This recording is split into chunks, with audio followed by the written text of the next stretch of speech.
स्वागत है आप सभी का गवर्नमेंट पॉलिटेक्निक कॉलेज गंगानगर के यूट्यूब चैनल पर। मैं हनी कुमार मौर्य, प्रवक्ता विद्युत विभाग। आज से नए ई लेक्चर ट्यूटोरियल की शुरुआत कर रहा हूँ। मैं जो सब्जेक्ट कवर करूँगा, सब्जेक्ट का नाम है electrical circuit theory. Subject code is EE205। शुरू करते हैं।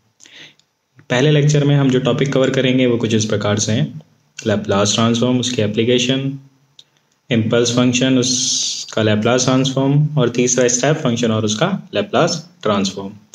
तो सबसे पहले हम शुरू करते हैं लैप्लास ट्रांसफॉर्म से कि हम लैप्लास ट्रांसफॉर्म को क्यों पढ़ते हैं, हमें इसको पढ़ने की क्या ज़रूरत पड़ी। मान लीजिए ये आपका आरसी सर्किट है जिसमें ये एक इनपुट यूनिट स्टेप फंक्शन लग रहा है। इसकी अगर हम केवीएल इक्वेशन बनाएं तो वो कुछ इस प्रकार से बनेगी: ut minus RIT minus 1/c integration IT dt। इस इक्वेशन को ऐसे भी लिखा जा सकता है: ut equals to RIT plus 1/c integration IT dt। अब इस इक्वेशन से अगर हम इस सर्किट का करंट निकालना चाहें तो उसके लिए हमारे पास दो तरीके हैं। पहला तरीका जो हम मैथमेटिक्स में करते थे कि कॉम्प्लीमेंट्री फंक्शन निकालें, पर्टिकुलर इंटीग्रल निकालें और फिर इसका सॉल्यूशन निकालें। दूसरा तरीका जो कि थोड़ा आसान है वो है हम इसका लैप्लास ट्रांसफॉर्म निकाल लें। लैप्लास ट्रांसफॉर्म की मदद लेके हम इसको सॉल्व कर सकते हैं। तो यहाँ से हमारा बेसिक निकल गया है कि हम लैप्लास ट्रांसफॉर्म क्यों पढ़ रहे हैं, क्योंकि अगर कोई सर्किट जिसमें इंटीग्रेटर या डिफरेंशिएटर लग रहा है तो उसको नॉर्मली सॉल्व करने में बहुत दिक्कतें आती हैं और लैप्लास ट्रांसफॉर्म से वो थोड़ा आसानी से सॉल्व हो जाता है। अगला हम देखेंगे लैप्लास ट्रांसफॉर्म क्या है। डेफिनेशन है इसकी: it transform a time signal into complex frequency domain S. कि ये टाइम सिग्नल को कॉम्प्लेक्स फ्रीक्वेंसी डोमेन सिग्नल में बदल देता है। तो सबसे पहले बात आती है टाइम सिग्नल कौन से होते हैं। तो टाइम सिग्नल को दर्शाने का तरीका होता है स्मॉल xt, और कॉम्प्लेक्स फ्रीक्वेंसी डोमेन में जो सिग्नल होते हैं उनको कैपिटल X कैपिटल में दर्शाते हैं। और बात करते हैं कि ये जो टाइम डोमेन सिग्नल होते हैं वो कैसे होते हैं। जैसे एग्जाम्पल के तौर पे देखिए आप, एग्जाम्पल अगर इधर हम देखें तो यहाँ पे xt हमारा दे रखा है xt बराबर t²। तो xt बराबर जो एग्जाम्पल अगर हम देखें तो xt हमारे यहाँ पे दे रखा है t²। यहाँ पे जो t है ये टाइम है, समय। तो ये जो फंक्शन xt हुआ ये समय के साथ बदल रहा है, परिवर्तित हो रहा है, इसलिए इसको टाइम सिग्नल बोला। अब इस xt का अगर हम लैप्लास ट्रांसफॉर्म ले लेंगे तो उसको दर्शाएंगे कैपिटल X से, कैपिटल XS से। मतलब ये स्मॉल था यहाँ पे और यहाँ पे कैपिटल में हो गया। तो t² का जब हमने लैप्लास ट्रांसफॉर्म लिया तो आया 2/s³। ये कैसे आया ये आगे आने वाली क्लासों में आपको पता लग जाएगा। अभी हमें यहाँ पे सिर्फ ये देखना है कि टाइम सिग्नल कौन से हैं जो कि समय के साथ चेंज हो रहे हैं। जो लेफ्ट साइड में है सारे टाइम सिग्नल हैं। इनका अगर लैप्लास ट्रांसफॉर्म ले लिया तो वो S डोमेन में बदल गया। मतलब वहाँ सारी टर्म्स S में आ गई, सारी टर्म S में आ गई, कोई भी T की टर्म नहीं है वहाँ पे। तो लैप्लास ट्रांसफॉर्म लेने के बाद सब चीज़ें कॉम्प्लेक्स फ्रीक्वेंसी डोमेन S में बदल जाती हैं। S किसके बराबर होता है? S बराबर होता है सिग्मा प्लस j ओमेगा। यहाँ ये जो ओमेगा है ये फ्रीक्वेंसी। आगे चलते हैं। यूनिलैटरल लैप्लास ट्रांसफॉर्म निकालने का जो फॉर्मूला है वो है ये 0 to infinite xt e minus st dt। xt वो फंक्शन होता है जिसका हम लैप्लास ट्रांसफॉर्म निकाल रहे हैं। e is exponential function, exponential function की पावर है माइनस st dt।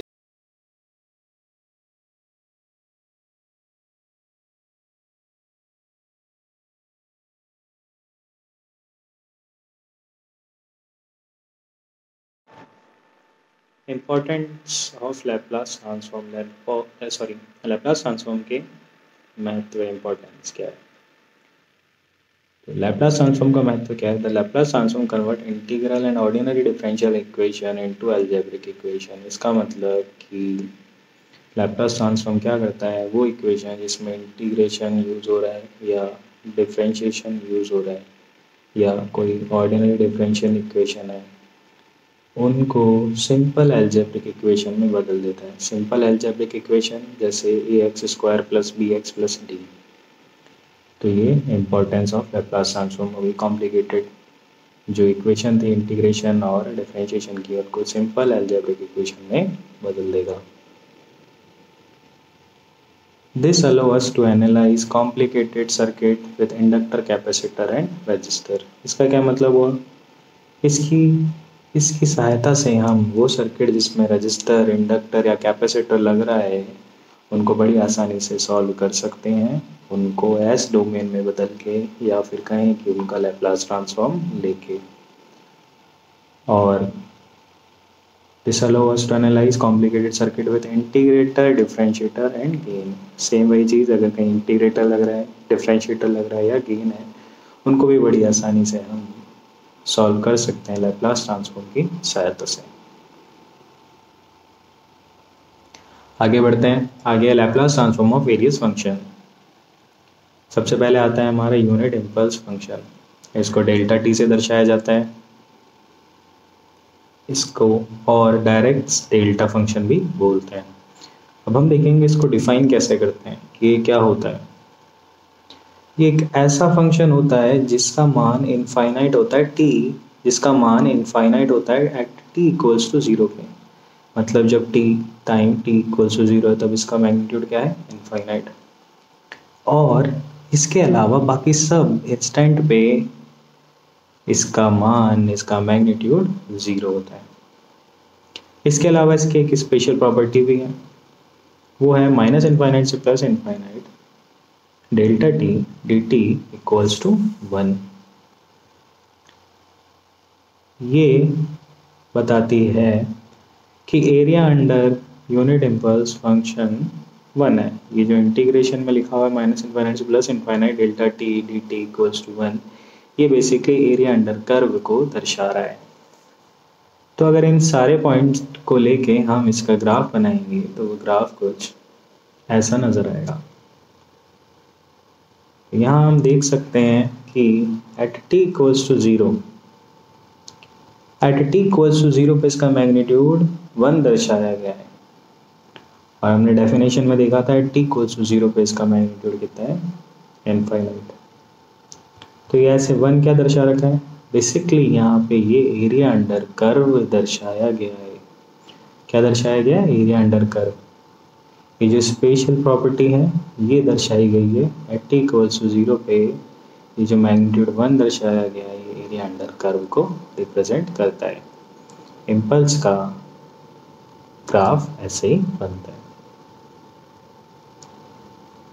आगे हम देखेंगे कि Laplace transform of impulse function क्या होता है और कैसे निकाला जाता है।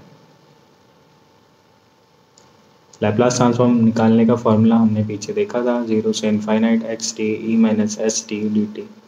xt वो सिग्नल या वो फंक्शन जिसका हमें लैप्लास ट्रांसफॉर्म निकालना है। तो यहाँ पे xt हमारा क्या है, डेल t। इम्पल्स फंक्शन को किसे दर्शाता है, डेल्टा t से, delta t e - st dt। ये इंटीग्रेशन जब हम सॉल्व करेंगे तो इसका आंसर 1 आएगा। Hint to solve above integration. इस इंटीग्रेशन को सॉल्व करने का आइडिया, मान लीजिए -∞ से +∞ xt डेल्टा t - t0 है। ये कोई इंटीग्रेशन है इम्पल्स फंक्शन के साथ। इस इंटीग्रेशन की वैल्यू होगी बराबर x t0। ऐसा कैसे हो रहा है, देखिए ये जो इम्पल्स सिग्नल है डेल्टा t - t0, ये किस पॉइंट पे डिफाइन है, एट t = t0।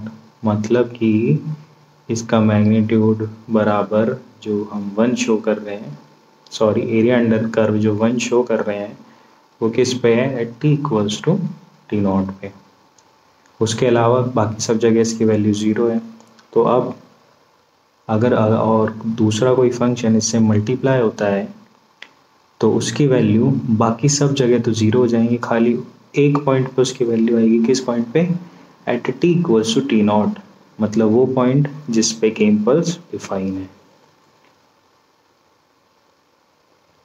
तो ये इंटीग्रेशन इसीलिए एक्स ऑफ टी नॉट के बराबर हो गया। और आगे एग्जांपल लेते हैं हम। मान लीजिए ये है माइनस इन्फाइनाइट से plus infinite x t del t. तो यहाँ पे टी नॉट की वैल्यू क्या है? ज़ीरो। तो इसका आंसर किसके बराबर होगा? X of zero. अब यहाँ पे जो एक्स ऑफ ज़ीरो ये रिप्रेजेंट करता है कि ये फंक्शन की value at t equals to zero पे, फंक्शन की वैल्यू एक्स टी जो फंक्शन है इसकी value at t equals to zero पे। जैसे मान लीजिए आपका अगला एग्जाम्पल ये है 0 to infinity x t del t minus two. तो यहाँ पे टी नॉट की वैल्यू क्या हुई? 2। इसका मतलब अब जो हमारा फंक्शन एक्स टी है उसकी कौन सी वैल्यू आएगी? वो वैल्यू जो टाइम टी इक्वल्स टू 2 पे है, मतलब एक्स 2। इसका एक और एग्जांपल लेते हैं जिससे पूरा क्लियर हो जाएगा। मान लीजिए ये है माइनस इन्फाइनाइट से प्लस इन्फाइनाइट e की power minus t del t plus two t t. तो अब यहाँ पे एक्स टी जो है वो सिग्नल खुद दे रखा है e की पावर माइनस टी, और इम्पल्स कहाँ पे है? Del of t plus two. इसका मतलब क्या हुआ कि impulse del of t plus two. तो इसका मतलब ये हुआ कि इम्पल्स कहाँ पे डिफाइन है? T equals to minus two पे। ये कैसे करेंगे? ये ऐसे करेंगे, ये जो ब्रैकेट के अंदर delta of t plus two दे रखा है इसको इक्वेट करेंगे ज़ीरो के। T plus two equals to zero, तो यहाँ से टी इक्वल्स टू क्या आया? Minus two. तो इसका मतलब इम्पल्स फंक्शन कहाँ डिफाइन है? माइनस टू पे। तो खाली फंक्शन की वो वैल्यू आएगी जो at t equals to minus two पे है। तो फंक्शन क्या था जी हमारा? ई की पावर माइनस टी। तो अब क्या आ जाएगा? क्या वैल्यू आएगी? ई की पावर, अभी जो टी है इसमें क्या वैल्यू पुट करनी पड़ेगी मेरे को? Minus two. ये क्या हो जाएगा? ई की power minus of minus two, मतलब ई की पावर टू। ये इसका आंसर हो जाएगा। आगे बढ़ते हैं। अगला है हमारा unit step function. Unit step function को यूटी से दर्शाया जाता है। इसको हैवी साइड स्टेप फंक्शन भी बोलते हैं। यूटी को कुछ इस तरीके से डिफाइन किया जाता है। यूटी मतलब यूनिट स्टेप फंक्शन, इसका मैग्नीट्यूड ज़ीरो होता है time T less than zero पे। मतलब जब टाइम नेगेटिव है तो इसका मैग्नीट्यूड ज़ीरो है, और time t greater than zero पे इसका मैग्नीट्यूड हमेशा 1 होता है। और at t equals to zero पे, at t equals to zero पे इसका मैग्नीट्यूड 0.5 लिया जाता है। इसका ग्राफिकल रिप्रेजेंटेशन कुछ इस तरीके से होगा। तो यहाँ हम देख सकते हैं कि टी इक्वल्स टू ज़ीरो या फिर पॉजिटिव टी की वैल्यू, टी यहाँ पे क्या है? टाइम। पॉजिटिव टी की वैल्यू पे इसका मैग्नीट्यूड 1 है, और नेगेटिव टी की वैल्यू पे इसका मैग्नीट्यूड 0 है। अब हम यूनिट स्टेप फंक्शन का यूनिलैटरल लैप्लास ट्रांसफॉर्म फाइंड करेंगे। इसका यूनिलैटरल लैप्लास ट्रांसफॉर्म फाइंड करने के लिए हम फॉर्मूला यूज़ करते हैं 0 to infinite x T minus s t d T, unilateral Laplace transform का फॉर्मूला। यहाँ पे एक्स टी क्या हो गया है? एक्स टी हो गया है यहाँ पे यू टी। एक्स टी को क्या लेना पड़ेगा हमें? U T.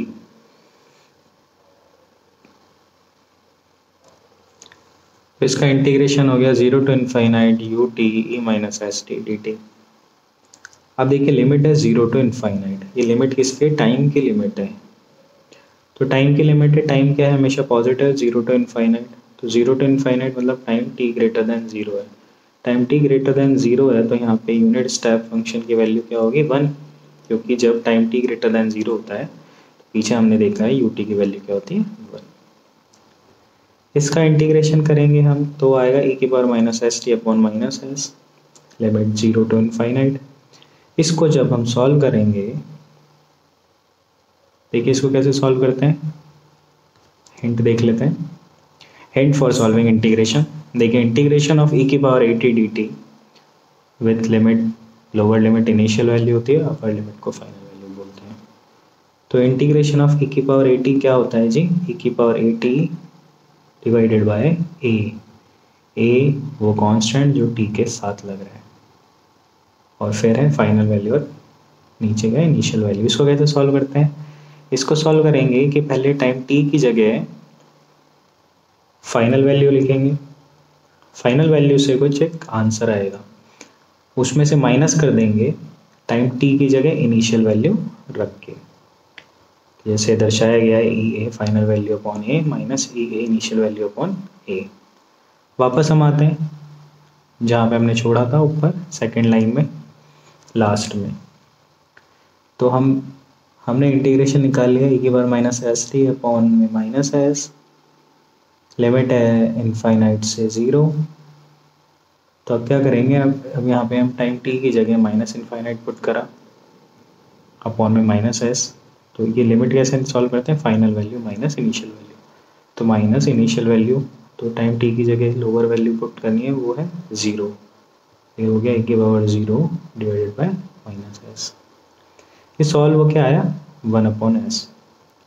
यहाँ पे एक चीज़ और देखिए, e की पावर माइनस इनफाइनाइट तो क्या होता है? 0, तो 0 होता है, तो ये जो फर्स्ट ब्रैकेट है ये तो हो गया 0 माइनस, फिर ये जो e की पावर 0 है इसका क्या होता है? ये मैग्नीट्यूड होता है इसका 1, तो यहाँ से क्या निकल के आया? 1 अपॉन एस। इसका मतलब यूनिट स्टेप फंक्शन का लैप्लास ट्रांसफॉर्म होता है 1 अपॉन एस। एक बार रिवीजन कर लेते हैं। सबसे पहले है formula to calculate Laplace transform. तो फॉर्मूला हमने देखा है 0 to infinite x t e minus s t d t. ये formula unilateral Laplace transform find करने का है। अगला है Laplace transform of impulse function. Impulse function मतलब डेल्टा टी, इसका लैप्लास ट्रांसफॉर्म होता है 1। तीसरा है Laplace transform of step function. Step function का लैप्लास ट्रांसफॉर्म होता है 1 अपॉन एस। आज के लेक्चर में बस इतना ही। अगर आपके कोई सुझाव हैं तो आप नीचे हमें कमेंट सेक्शन में लिखकर बता सकते हैं। धन्यवाद।